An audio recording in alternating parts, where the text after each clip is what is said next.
नमस्कार, आपण पाहताय भारत सत्ता लाईव्ह. लातूर महानगरपालिकेच्या निवडणुका फक्त काही तासांवर उरलेल्या आहेत. ग्राउंडवर भारत सत्ता म्हणून आम्ही फिरतोय. ग्राउंडचे पण बरेच अपडेट आमच्याकडे आहेत. नेमकं लातूरमध्ये काय चाललं आहे हे तर आम्ही समजून घेतच आहोत. ते तुमच्यापर्यंत मांडण्याचा पण प्रयत्न करत आहोत. लातूर महानगरपालिकेच्याच विषयावर बोलण्यासाठी आज एक स्टुडिओमध्ये भारत सत्ताचे गेस्ट आहेत. राजकीय विश्लेषक म्हणा, राजकीय अभ्यासक म्हणा, राज्यशास्त्राचे प्राध्यापक आहेत. त्यांच्या दृष्टिकोनातून त्यांचा पॉईंट ऑफ व्ह्यू लातूर महानगरपालिकेच्या निवडणुकीबद्दल काय आहे, एकूण आज लातूर महानगरपालिकेची निवडणुका कुठल्या टप्प्यावर आलेली आहे याविषयी मी त्यांच्यासोबत बोलणार आहे. माझ्यासोबत जे स्क्रीनमध्ये व्यक्ती दिसते ती आहेत प्राध्यापक डॉक्टर फारुख तांबोळी, आमचे मित्र आहेत आणि मी सांगितल्याप्रमाणे राजकीय अभ्यासक आहेत, राज्यशास्त्राचे विद्यार्थी आहेत. तर स्वागत आहे भारत सत्तामध्ये आपलं. खूप खूप धन्यवाद. मी जसं उल्लेख केला की शेवटच्या टप्प्यावर काही तासांवर लातूर महानगरपालिका येऊन ठेपलेली आहे. राज्यशास्त्राचे प्राध्यापक आहात, समाजकारणाचे विद्यार्थी म्हणायला पण हरकत नाही. कसं बघताय लातूर महानगरपालिकेच्या ह्या निवडणुकीला? आजच्या स्टेजला लातूर महानगरपालिकेची निवडणूक कुठल्या टप्प्यावर थांबली आहे? कुठं झुकते, कुठं कलते, कुणाला धोका आहे, कुणाला फायदा, काय वाटतंय? खरं तर लातूर महानगरपालिकेमध्ये अवघे 2-3 दिवस शिल्लक राहिलेत मतदानाच्या, वोटर मतदानाला जाण्यासाठी. आणि या कालावधीमध्ये लातूर शहरामध्ये अंडर करंट दिसत आहे. अनेक जे प्रस्थापित नगरसेवक जे होती ती नगरसेवक सुद्धा बोलायला तयार नाही आहेत की नेमकं त्यांचा रिझल्ट काय. निकालाची शक्यता त्यांनाही धुसर वाटायला लागली आहे. निष्ठावंतांचा जो बाऊ करण्यात आला होता, प्रस्थापितांचा जो बाऊ आहे, ह्याच्यामध्ये सामान्य जनता ही क्रॉस वोटिंगकडे जाते की काय, अशी एक सिच्युएशन लातूर शहरामध्ये मोठ्या प्रमाणात चर्चिली जात आहे. दुसरी एक सगळ्यात महत्त्वाची गोष्ट म्हणजे या निवडणुकीमध्ये जो प्रत्येक मनपाची निवडणूक असेल, विधानसभेची असेल किंवा लोकसभेची असेल, या निवडणुकीमध्ये मतदार मोकळेपणाने बोलत होता. तो मतदार मोकळेपणाने बोलत नाही. त्याच्या मनामध्ये साशंक भूमिका आहे. तो माणसं दिसेल, त्या पार्टीचं दिसेल त्याला मतदान करण्याची भूमिका त्याच्या मनामध्ये निर्माण झाली. आणि मी जितकं शहरामध्ये, या शहराला, लातूर शहराला ओळखतोय की जेव्हा इथला मतदार हा सायलेंट होतो तेव्हा इथे धक्कादायक निकाल लागण्याची एक परंपरा आहे.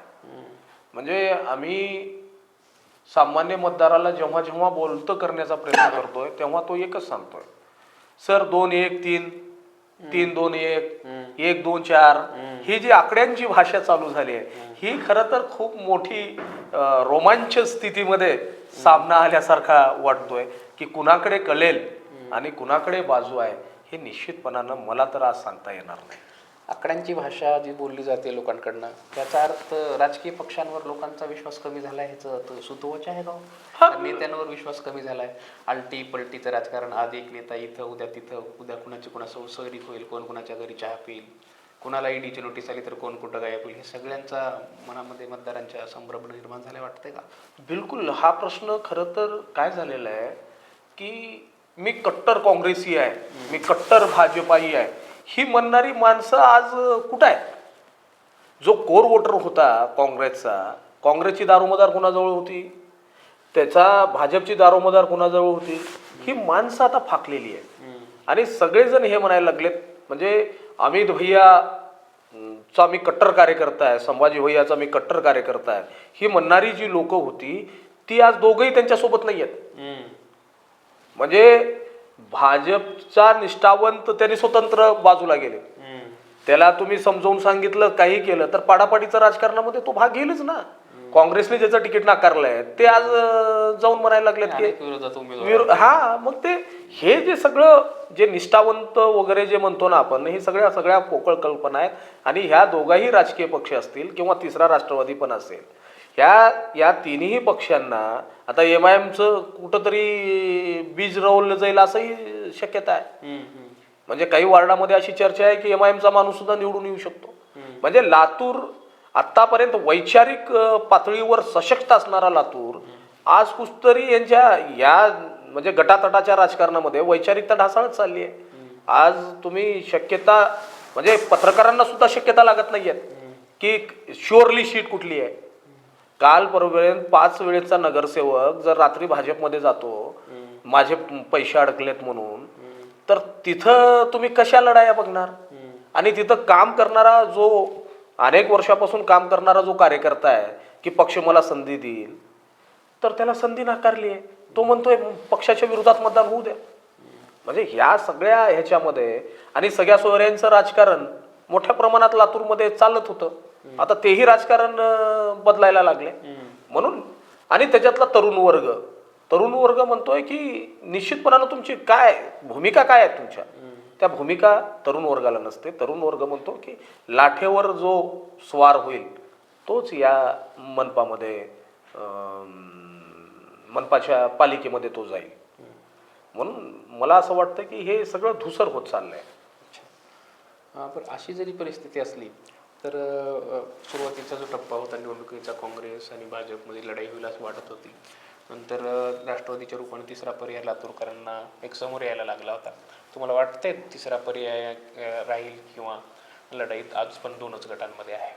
नाही, काय झालं, शरद पवारांचा एक राष्ट्रवादीचा तो पण एक गट सक्रिय बऱ्याच ठिकाणी दिसतोय आपल्याला. मुळामध्ये तिसरा पर्याय जो लातूरकरांना उभा राहिलाय तोही एका काळी काँग्रेसचाच भाग होता. ती काँग्रेसची बी टीम होती का ए टीम होती हे जो वाद चाललाय मी त्याच्या ह्याच्यामध्ये नाही.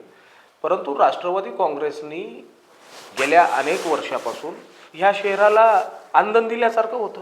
एकच नगरसेवक होता काँग्रेसचा, राष्ट्रवादी काँग्रेसचा. 10-12 होते पण नाही, 13 होते. त्यावेळेस काँग्रेस वर्सेस राष्ट्रवादी अशी लढाई होती. स्वर्गीय NB शेख साहेबांनी आणि तत्कालीन पालकमंत्री राणा जगजित सिंग यांनी खूप फाईट करून 13 नगरसेवक निवडून आले होते.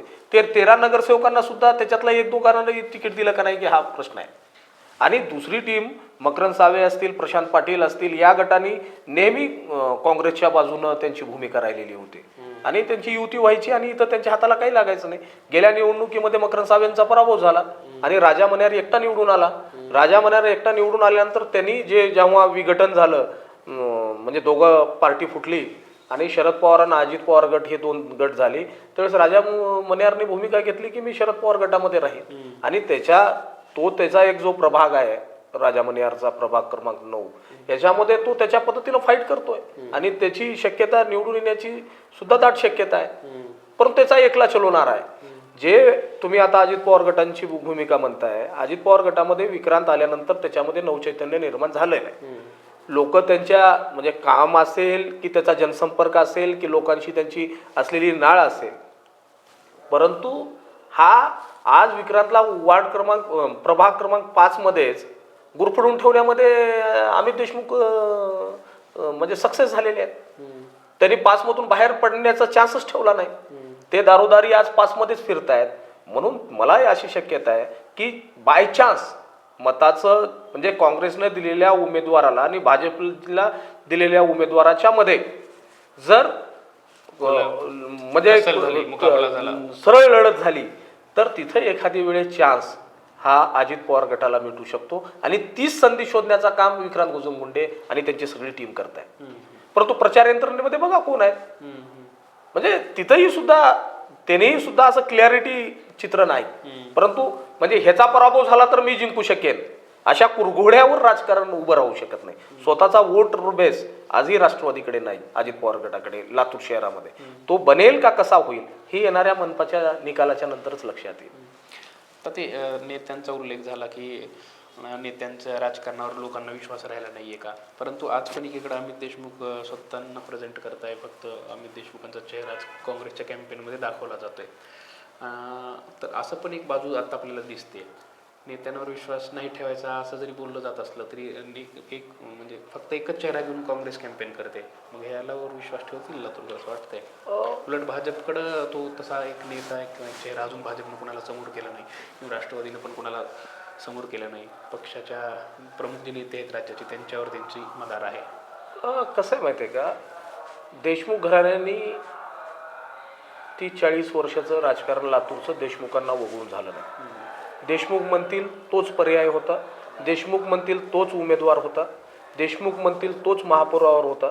आज अमित देशमुखांकडे जे महापौर झालेले आहेत, विक्रांत घ्या, अख्तरभाई घ्या, सुरेश पवार घ्या, की तुम्ही काल परवा म्हणजे स्थायीचे सभापती राहिलेले असतील, अनेक लोक सोडून गेले. आता हे सोडून जाण्यासाठी पाठीमागं काय, एकला चलो नाराचाच हा भाग आहे. गद्दार म्हणतात हा, आता ते गद्दार म्हणतील, पाठीत खंजीर खूप असले म्हणतील, काही म्हणतील. भाजपाने चांगली खेळी खेळली होती पहिल्यांदा, की अर्चनाताई पाटीलला जो नेतृत्व दिलं होतं. 5-10 हजारामध्ये आमदारकी पडलेली होती. अर्चनाताईचा जर चेहरा समोर आला असता तर कदाचित अजूनही भाजपला फायदा मोठ्या प्रमाणात या मनपामध्ये झाला असता. परंतु संभाजी पाटलांच्या नावावर पुन्हा हे केलं. बरं, गेल्या मनपामध्ये गद्दारी कुणी केली, कुणाची फाटफूट झाली? खरं तर लातूरकरांचा विश्वास भाजपाहून का उठला, की त्यांचा चंद्रकांत बिराजदार आणि त्यांचा एक नगरसेवक फुटून काँग्रेसकडे गेले आणि महापौर पदावर विक्रांत गोजमगुंडे आणि चंद्रकांत बिराजदार बसले. म्हणजे ह्या लातूरच्या बहुमताचा अपमान नव्हता का? आणि या अपमानाचा बदला जर तुम्हाला घ्यायचा असेल, लातूर सामान्य जनता असं म्हणते की आम्ही तर तुम्हाला मतदान दिलं होतं, तुम्ही काय केलं? तर अर्चनाताई पाटलांचा चेहरा फ्रेश चेहरा होता. राजकारणामध्ये त्यांची एक लेगसी होती. त्या लेगसीचा फायदा भाजपला झाला असता. आणि पहिल्यांदा मला असं वाटतं की काँग्रेसपेक्षा भाजप मोठ्या प्रमाणात निवडून येईल का, सुरुवातीच्या कलामध्ये वाटत होतं. आता होणार नाही. परंतु आता ज्या अर्चनाताई पाटील ज्या पद्धतीनं फिरतायत, तुम्ही जर त्याचा अनुमान जर काढला तर तुमच्या लक्षात येईल की अर्चनाताई पाटलांना मानणारा वर्ग हा मुस्लिम बहुल म्हणजे अल्पसंख्याक बहुल मतदारसंघ आहे, मनपा आहे. लातूरमध्ये दलित आणि मुस्लिम मतदार हा सत्तेमध्ये कुणाला बसवायचा हा निश्चित करतो. त्याचा फायदा काय झाला असता की 5-10 हजार मतदान जर तुम्ही खालीवरी करू शकलात तर मनपा ताब्यात घेऊ शकला असतात. आता अर्चनाताई पाटील फिरतायत, ते सांगतायत आम्ही उमेदवार दिले 70च्या 70 निवडून आणा असं म्हणतायत. पण तो कॉन्फिडन्स आहे का, तो आत्मविश्वास आहे का, आणि त्या आत्मविश्वासामध्ये कुठंतरी एक खंत आहे का, हेही सामान्य मतदार शोधतोय. आणि मला असं वाटतं की काँग्रेसने जे लिंगायत समुदायाला मोठ्या प्रमाणात तिकीटं दिलेली आहेत, वाटप केलेली आहेत, त्याच्यामुळं एक कालवण तयार झालंय. आणि या कालवनामध्ये कुणाचं काय होईल हे 16 तारखेलाच आपल्याला निश्चितपणानं कळेल. तसं तर तिन्ही पक्षांनी जातीय समीकरण इथं बॅलन्स करण्याचा प्रयत्न केला आहे. इव्हन भाजपने पण बरीच मुस्लिम लोकांना उमेदवारी दिली आहे, काँग्रेसने लिंगायत समाजाला उमेदवारी दिली आहे, राष्ट्रवादीने तर म्हणजे खूप चांगलं बॅलन्सिंग उमेदवारी दिलेली आहे. मग फक्त जातीच्या बेसिसवर लोक मत करणार का, कसं? लातूरचा मतदार हा कधी जातीवर मतदान करत नाही, धर्मावर तर नाही. परंतु काय झालं, मध्यंतरीच्या काळामध्ये लातूर शहराच्या जो गढूळ वातावरण तयार झालं होतं की कुठलाही बाहेरचा माणूस आणायचा. अहो, इथं MIMचं खातं उघडलं नाही आजपर्यंत, मुस्लिम बहुल असून. म्हणजे इथला मुसलमान हा कधीच मतदान हे आपल्या जातीय पार्टीला दिला नाही. तो मतदारामध्ये तुम्ही सेक्युलर सगळ्यात.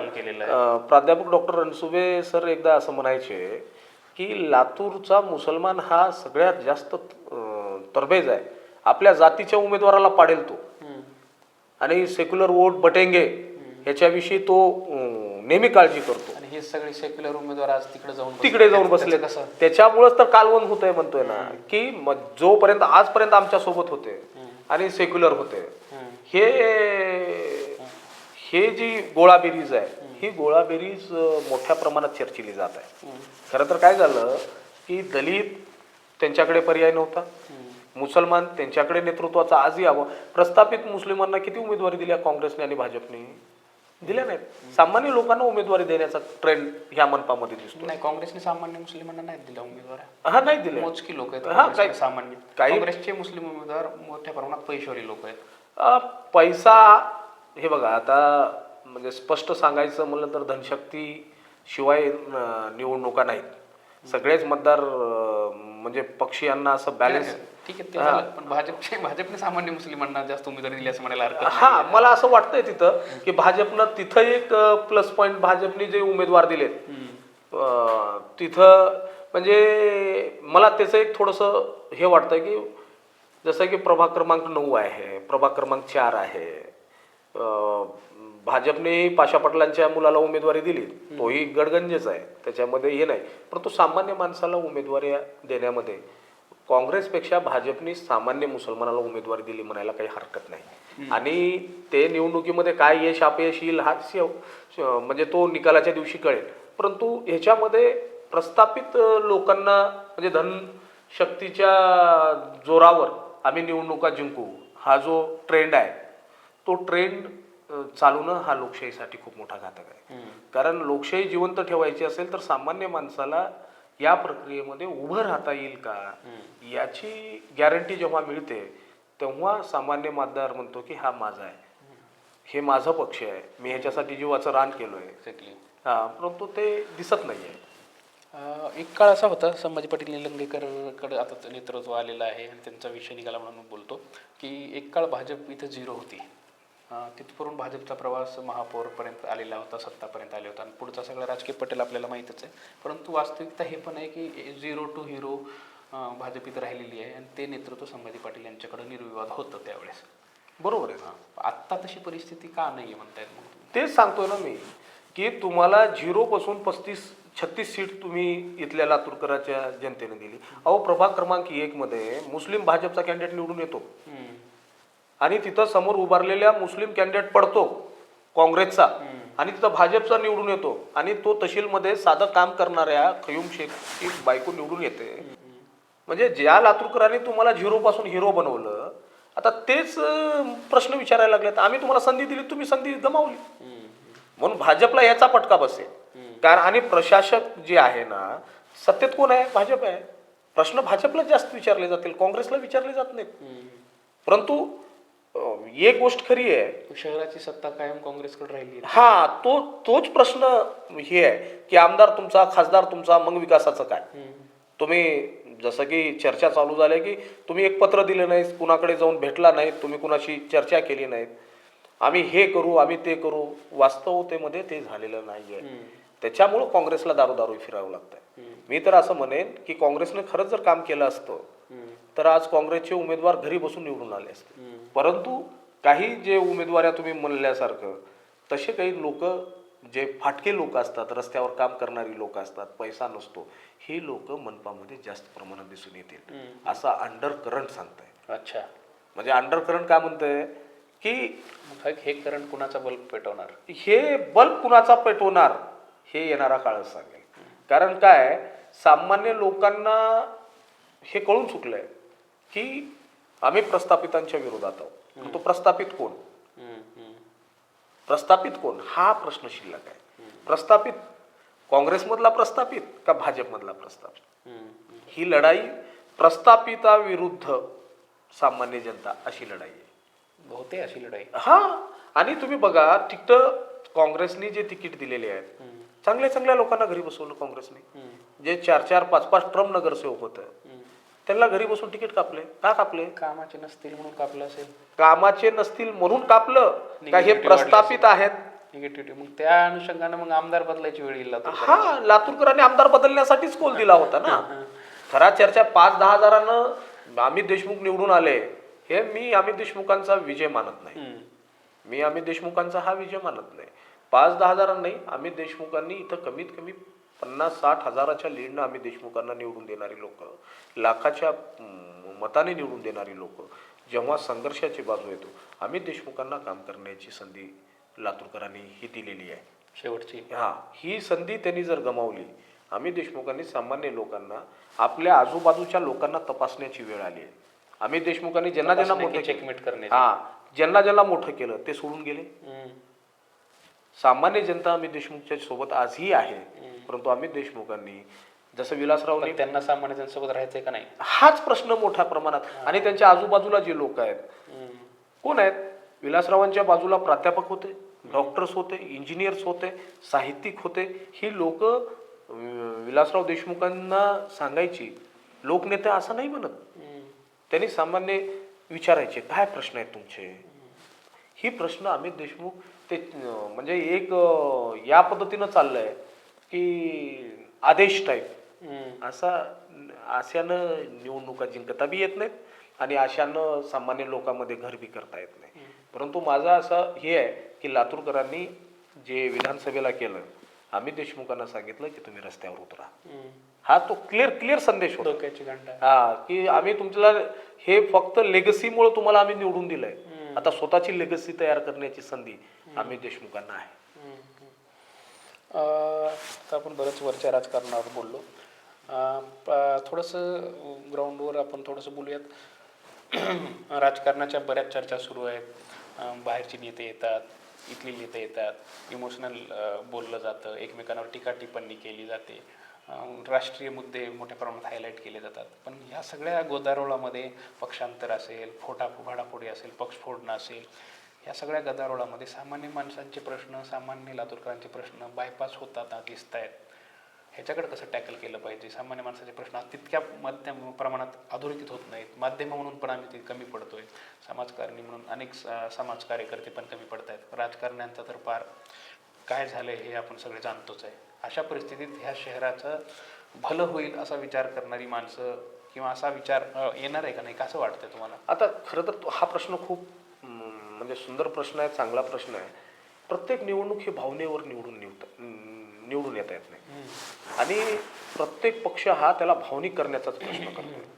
म्हणजे काल परवा रवींद्र चव्हाण आले, त्यांनी विलासरावशी बोललं, खरं तर ते चुकीचं आहे, 100% त्याचा निषेध केला पाहिजे.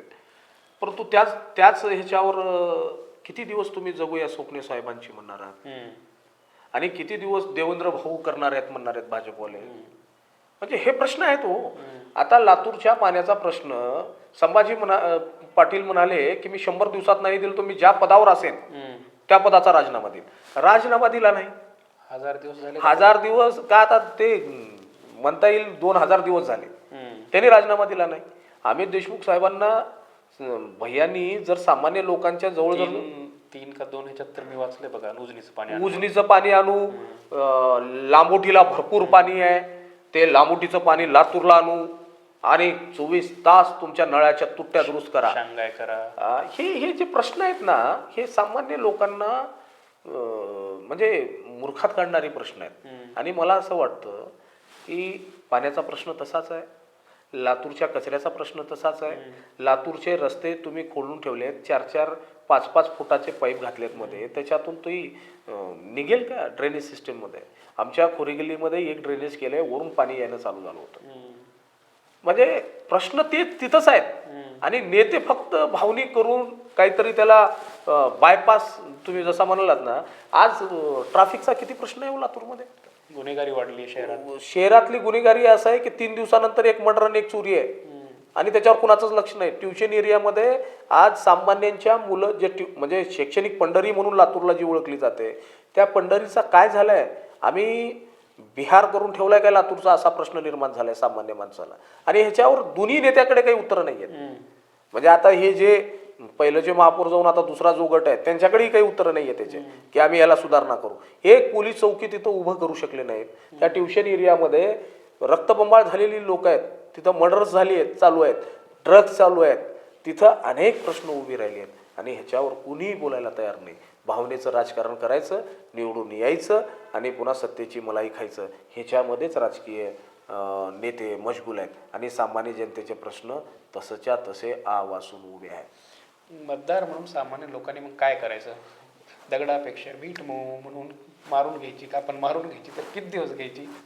काय म्हणून मतदान केलं पाहिजे लोकांनी? मला असं वाटतं उमेदवार बघितला पाहिजे, त्याचा पक्ष कुठला आहे ते नाही बघितलं पाहिजे. हे स्थानिक स्वराज्य संस्थेच्या निवडणूक आहेत, याच्यामध्ये जो तुमच्या कामाचा माणूस आहे, जो तुमच्या फॉर्च्युनर मधून उतरणारे उमेदवार कटर साफ करू शकतात. नाही, हा प्रश्न तर आहेत, अनेकांनी दिलेले आहेत. आणि हाताची कपड्यांची घडी न मोडणारी लोक उमेदवार म्हणून फिरतात.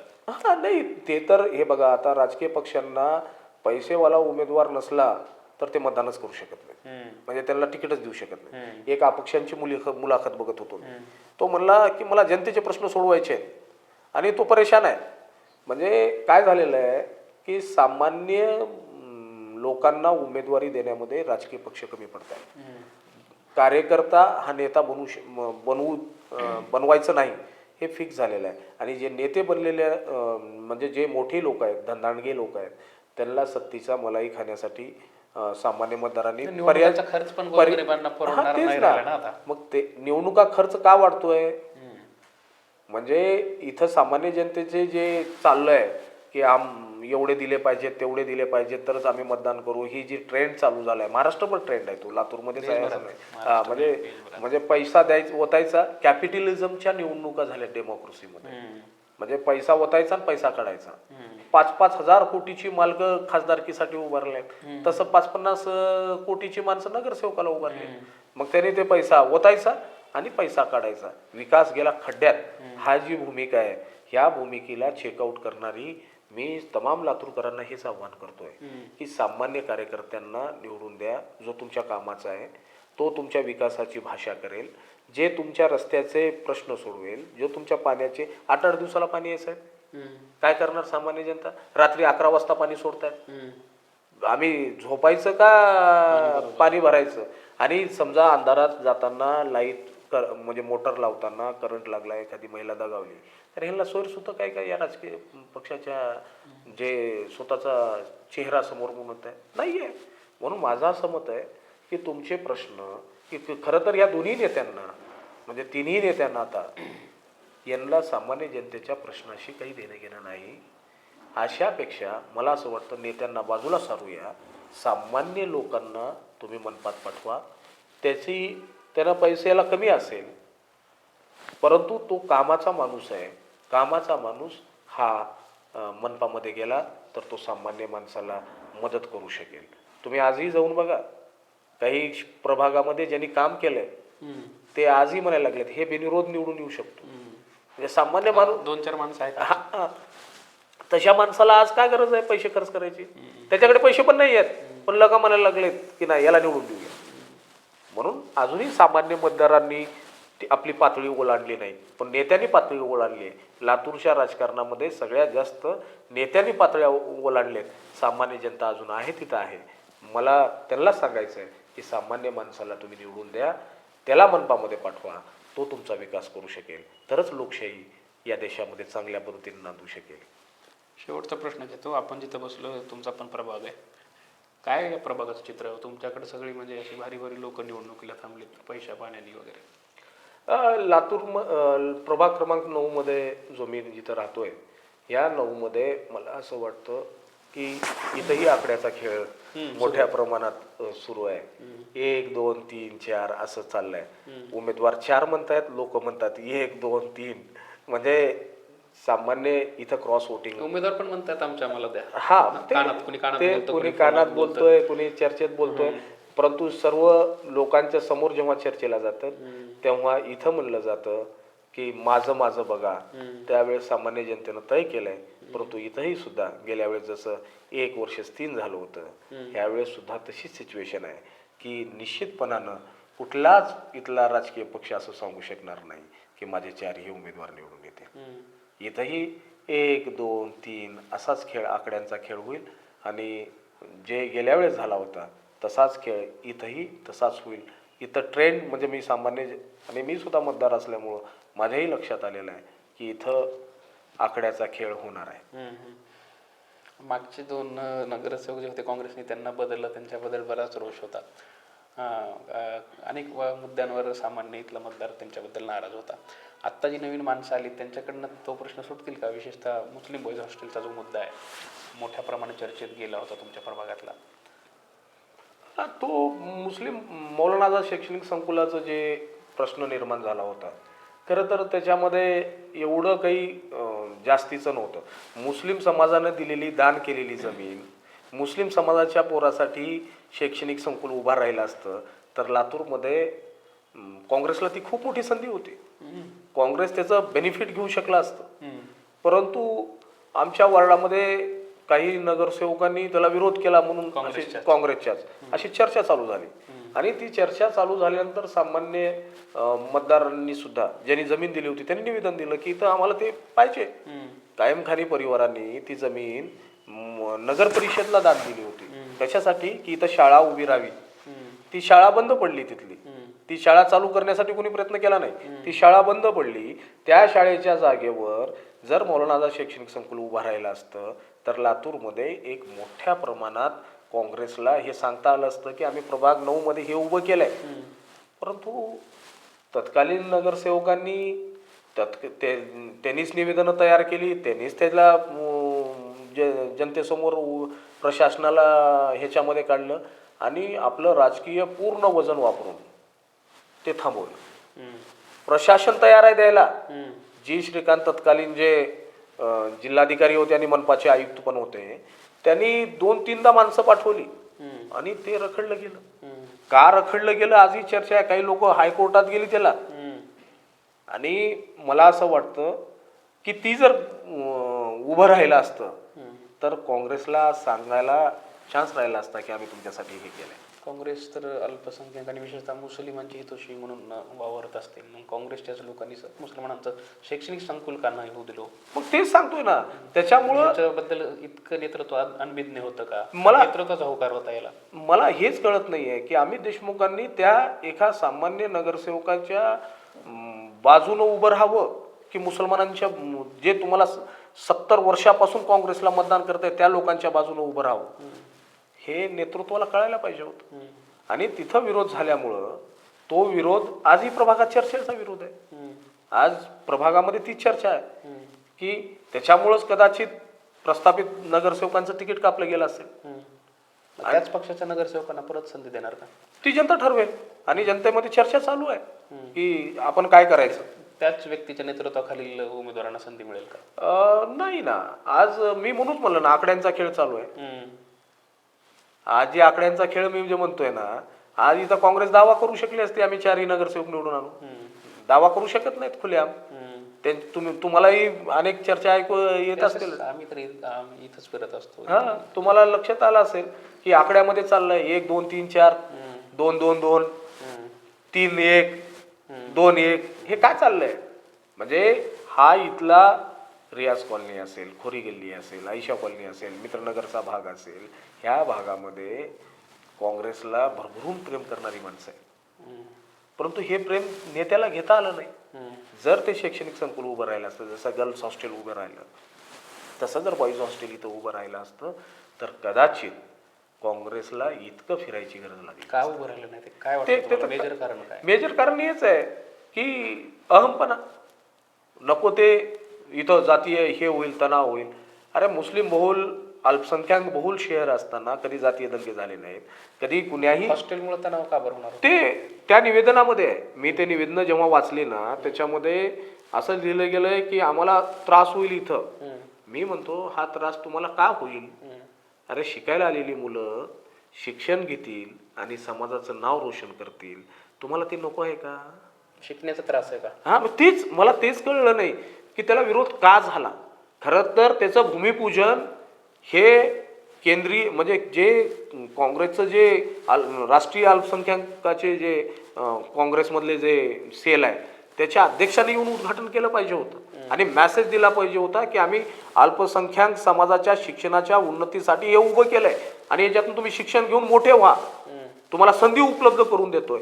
जे पैशासाठी, ज्याच्याकडे पैसा नाही, कमजोर तबक्यातले लोक आहेत, जे DRD मध्ये आहेत, दारिद्र्य रेषेखालीचे म्हणजे आपण हे म्हणतो, त्या लोकांना जर संधी दिली असती तर कदाचित तेच पोरं आज तुमचे मतदार झाले असते ना.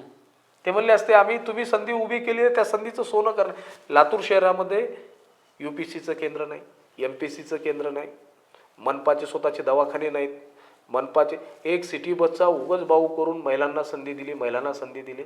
अरे बाबा, त्याच्या पुरुषाची कमाई, पुरुष बाहेर पडतो का महिला बाहेर पडतात?